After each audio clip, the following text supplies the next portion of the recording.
الحمد للہ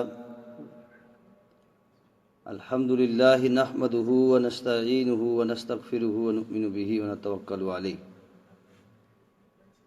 اما بعد فاعوذ باللہ من الشیطان الرجیم بسم اللہ الرحمن الرحیم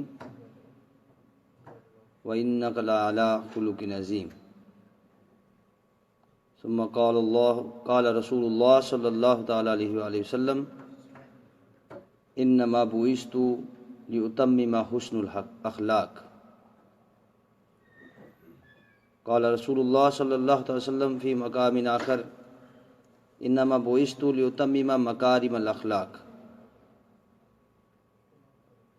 صدق اللہ مولانا العظیم۔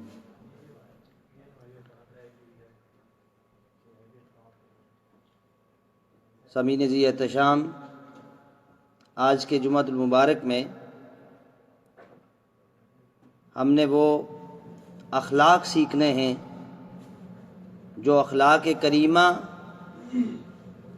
خود رب کائنات نے اپنے حبیب لبیب حضور تاجدار کائنات صلی اللہ علیہ وسلم کو سکھائے،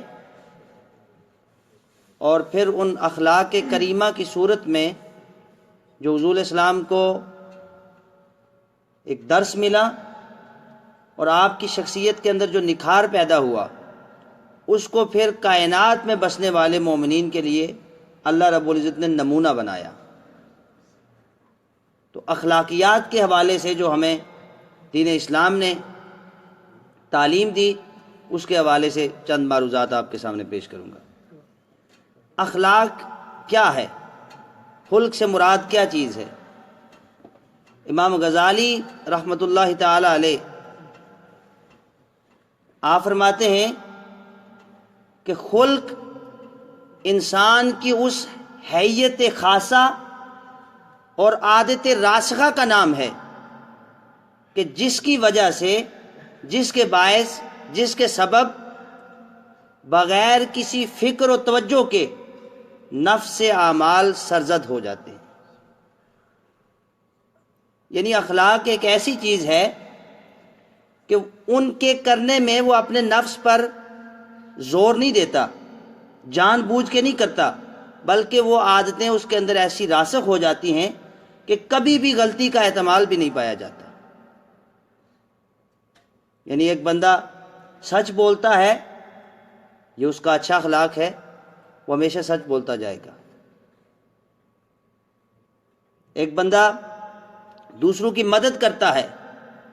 اس کے اندر اچھائی پائی جاتی ہے، تو کبھی بھی اس کو زور نہ دینا پڑے کہ میں نے فلاں کی مدد کرنی ہے، بلکہ وہ اس کی ایک فطرت ثانیہ بن جائے، اس کی عادت میں شامل ہو جائے کہ وہ دوسروں کی مدد کرے، تو یہ اس کا ایک اخلاق گنا جائے گا، خلق گنا جائے گا۔ اسی طرح حضور صلی اللہ علیہ وسلم کی متعدد احادیث مقدسہ میں حسن خلق کے بارے میں تعلیم دی گئی، اور حضور صلی اللہ علیہ وسلم نے اپنی بعثت کا مقصد ہی یہی بتایا، انما بعثت لأتمم مکارم الاخلاق، کہ کائنات والو،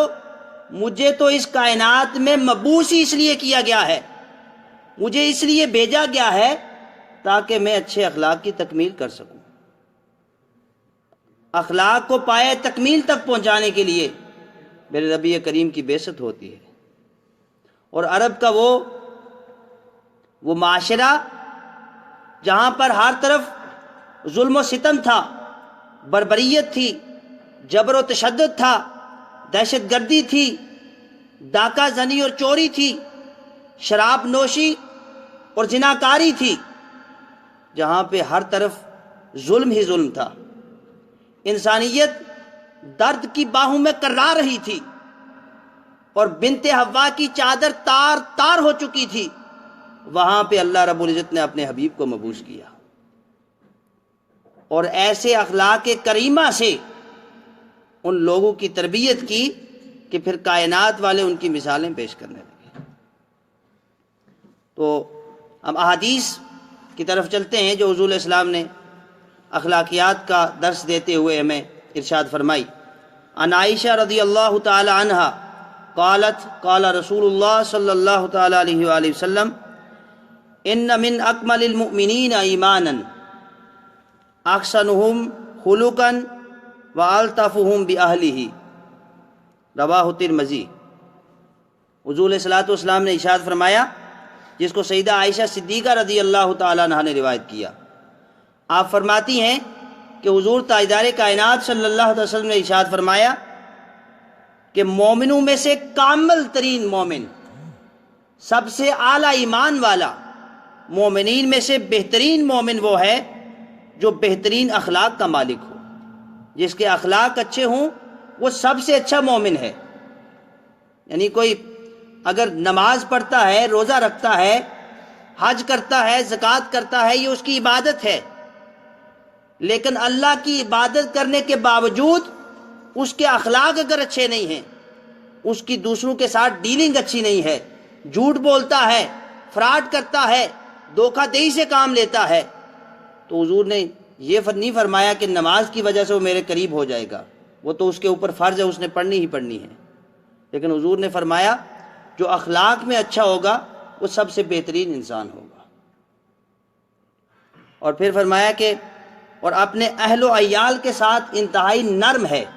وہ بندہ بہترین ایمان والا ہے۔ اگلی حدیث میں حضور علیہ السلام ارشاد فرماتے ہیں، عن ابی ہریرہ رضی اللہ تعالی عنہ قال قال رسول اللہ صلی اللہ تعالی علیہ وسلم اکمل المؤمنین ایمانا احسنهم خلقا وخیارکم خیارکم لنسائہم۔ اس کو بھی جامع ترمذی کے اندر اور صحیح ابن حبان کے اندر نقل کیا گیا کہ حضور علیہ الصلوۃ والسلام نے ارشاد فرمایا، جس کو سیدنا ابو ہریرہ رضی اللہ تعالیٰ عنہ نے نقل کیا، مومنوں میں سے کامل ترین ایمان اس کا ہے جو ان میں سے بہترین اخلاق کا مالک ہے، اور تم میں سے بہترین اشخاص وہ ہیں جو اپنی بیویوں کے ساتھ حسن سلوک کرنے والے ہیں۔ اس حدیث میں آپ دیکھیں کہ خاتون خانہ کے ساتھ بھی اگر ہم باہر بہت اچھا ہمارا بیہیو ہو لوگ کے ساتھ، کمیونٹی میں ملنے والے احباب کے ساتھ وہ ہمیں بڑے اچھے نام سے جانتے ہوں، یہ بندہ بہت نرم خو ہے، یہ بندہ بڑا سخی ہے، یہ بندہ بہت مدد کرنے والا ہے لوگوں کی، لیکن گھر سے اگر رپورٹ اچھی نہیں ہے، اپنی خاتون خانہ کے ساتھ اگر ہماری جو ہے وہ اچھی انڈرسٹینڈنگ نہیں ہے، اس کے ساتھ سلوک اچھا نہیں ہے، تو پھر بھی ہم بہترین اخلاق کے مالک نہیں بن سکتے۔ پھر حضرت جابر رضی اللہ تعالیٰ عنہ حضور علیہ الصلوۃ والسلام سے حدیث مقدسہ نقل فرماتے ہیں، عن جابر رضی اللہ تعالیٰ عنہ ان رسول اللہ صلی اللہ تعالیٰ علیہ وسلم قال ان من اخبکم الی واقربکم منی مجلسا یوم القیامۃ اخاسنکم اخلاقا۔ اس کو بھی جامع ترمذی کے اندر اور صحیح ابن حبان کے اندر اور مسند احمد بن حنبل کے اندر نقل کیا گیا۔ حضرت جابر رضی اللہ تعالیٰ عنہ روایت کرتے ہیں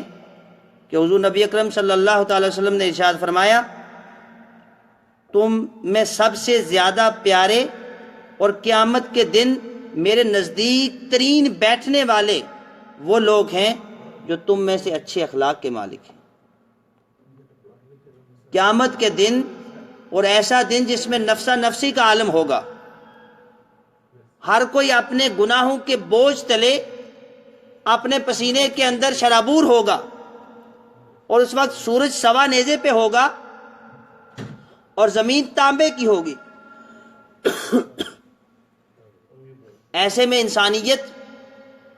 درد اور تکلیف کے اندر مبتلا ہوگی اور کسی سائے کی تلاش میں ہوگی۔